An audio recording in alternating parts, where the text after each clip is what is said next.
Hello. Today we're talking about your clutter challenge. I know you get tired of hearing it every single day. You come on here and every single day I talk to you about clutter.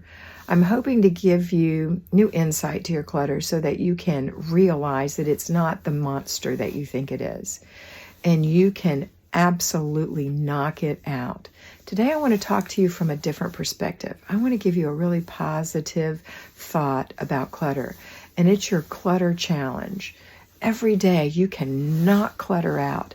You have 15 minutes, 4 days a week, not even every day, 4 days a week. You have 15 minutes to knock out some clutter. It's not a huge wall of clutter. It's not a whole floor of clutter. It's not whole closets of clutter. It's the size of a banker's box for 15 minutes. And every day, block by block, box by box, you can knock it out. So today I challenge you to challenge your clutter. You can do it. Make it a great day.